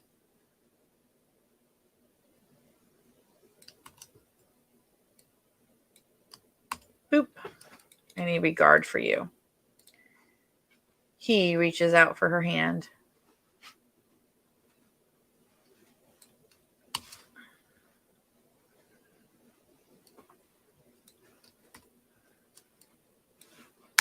There we go. So we have 11 beats. Okay. All right. I want to see this run. That's prose. Here we go. I got to copy and save all my beats. Here we go. Are we all here? We ready? Oh, yeah, it will pick up the dialogue. Most certainly.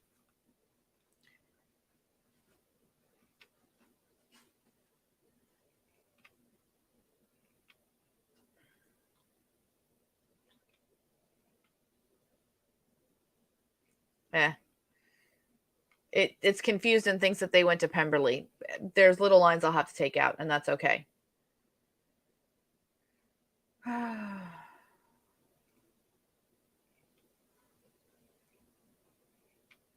understand you were acting under misapprehension, as was I. This time, no. Boo. No. Okay, this is going to be much better and most accurate. I'm already unhappy with it.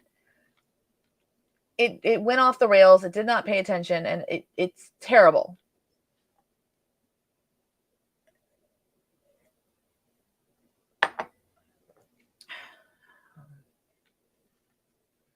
Ugh. Gag me with a spoon. See, you feel ready to truly be mine in all ways. You're too good to me, Fitzwilliam. No. No, no, no, no, no. It's so cliche. We're not doing that. And now she doesn't want to marry. Oh my goodness. Best prose is schizophrenic when it writes. I swear. 1 minute you're saying, I can't wait to marry you. And then the next minute, best prose is like, I don't plan on getting married. It just completely forgot what happened. Thank goodness it's finally done.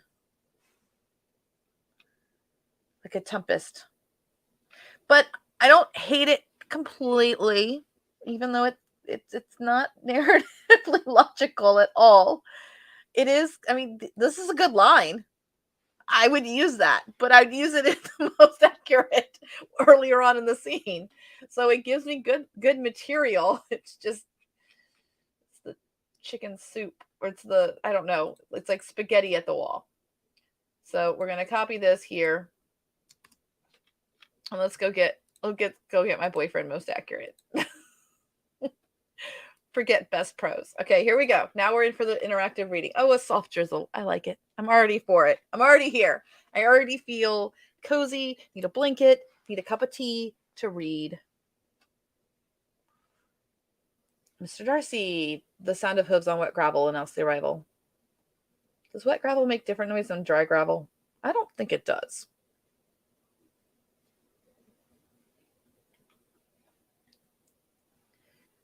Nothing too severe. Mother. Ooh, I like that. Elizabeth, please do what your heart desires. Okay, I'd have to fix that because we don't need that. There's no sacrifice on Elizabeth's part. Mary's married. Mary's getting married to Mr. Collins. The house is secure. Do you want to know what Jaff readers call conflict? They call it angst. This book is high angst. That's how I like to write it. I like to write it where it's like they're on again, off again, on again, off again. It's one of my favorites. Excuse me, I forgot to retrieve something. He's not even very subtle. Okay, here we go.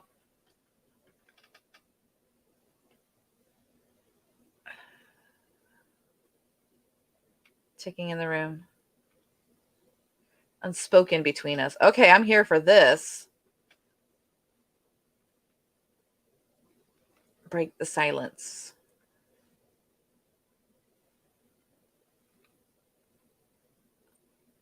Did you receive my gift?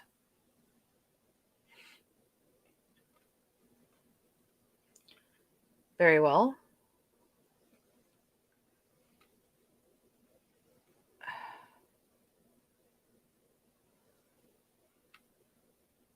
Some indication are not in question. It is my own heart that remains uncertain. Time, Mr. Darcy.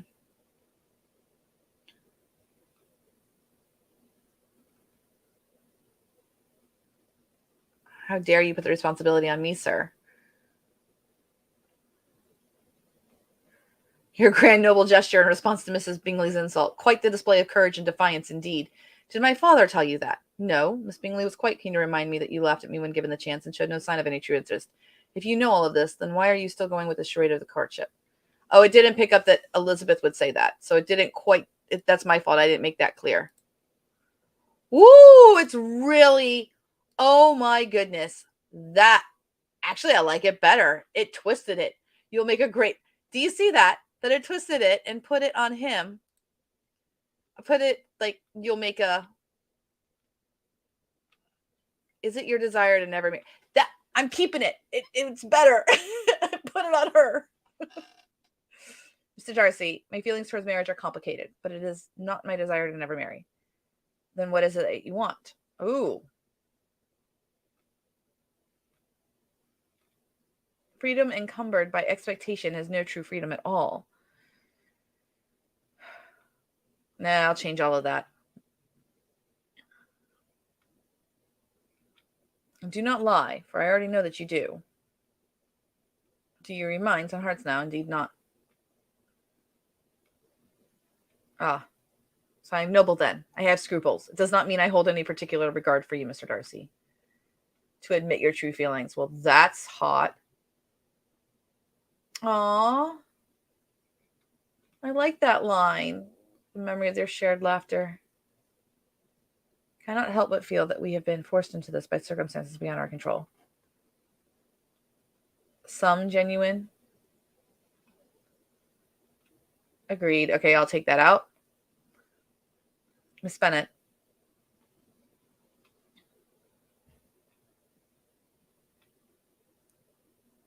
Her knuckles.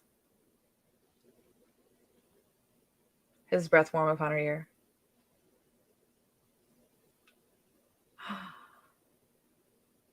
Indeed.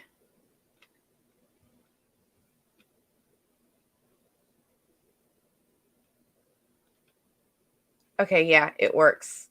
I've got to cut things, but it works.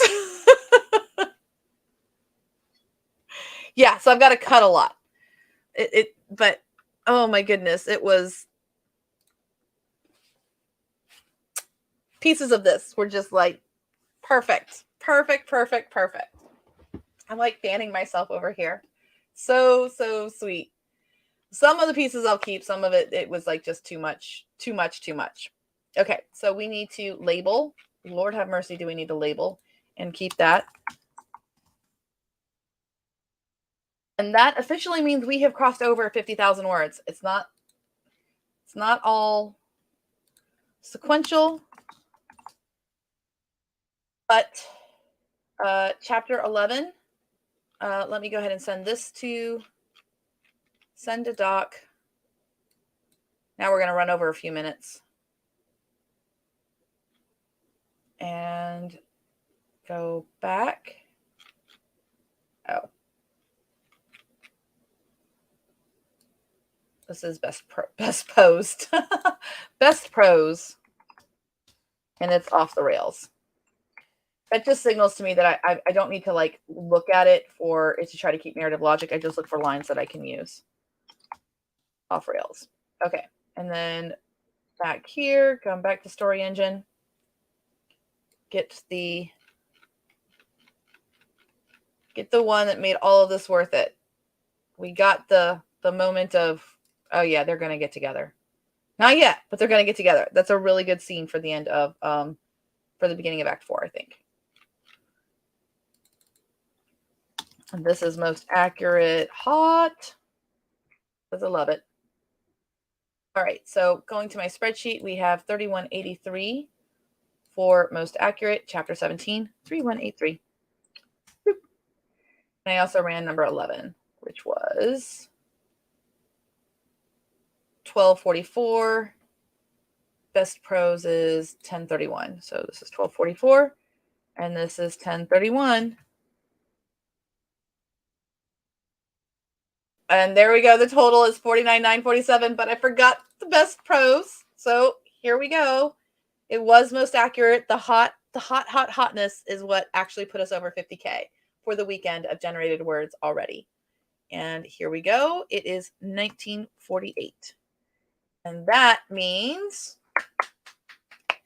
51,895 words in 12. We hit, I'm going to put the stats. We need it in here.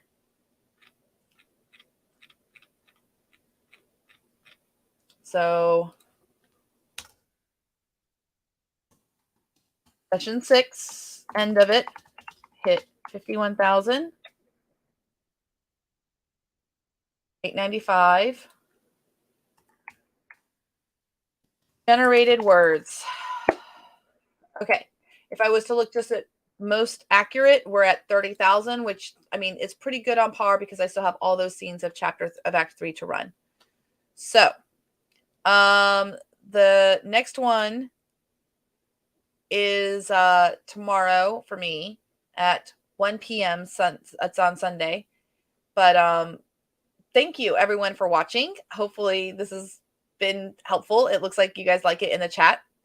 I have a lot of editing to do. I have a lot more to generate and everything like that. But I mean, writing a novel in a week, I think at this point now, I would just turn it into like updates in the Discord. I'll start a thread. I will still do my live 2 hours tomorrow, and I will probably be generating more or something like that, but I'll be working on the story. But I will start a thread in the Discord on Future Fiction Academy to update, as I go. And then I'll probably try to do a recap video at one point, explaining what happened on the back end to people and just share the stats. But I think we proved proof of concept. We did it. And I have one more session. And we hit 51,000 generated words with the AI. It does repeat, but when I bash them together, at least for me, I make them longer than the two to combine. So to me, I'm going like, okay, we did it. We pretty much have done it. So any other last questions before I kind of close up tonight? The link again is in the description. I might not be in this description, but I will add it to the chat one more time. This has all of some of the great posts, things that we've done, the prompts that go along with session 1, 2, 3, 4, and 5. I don't know what happened. I don't know why I didn't recap session 5. I just didn't recap it. So I kind of don't remember what we did, and this is my problem. So session 5, I think we ran Act 2. No, we ran Act 3. Ran Act 3. Outlined it. Generated a ton. Started a spreadsheet of the word counts. And I will update the spreadsheet. So let me go ahead and get a link on the spreadsheet so that I can share, and anyone who has the link can open it, but you can't edit it. So that way you guys can see, and you guys can see as I update. So we'll put the link to the spreadsheet for the word counts. Figured out Act 4 and Act 5, or started to. No, we did not run all of Act 3. Why am I losing my marbles here? We ran Act 2. Ran Act 2. Chapters 8, 9, and 10. That's what happened. Chapters, and then generated a ton. Started a spreadsheet of the word counts. Figured out Act 3 and Act 4. Ran Chapter 11 and the super hot clean romance hot. And Chapter 11 or Chapter 17, which got us to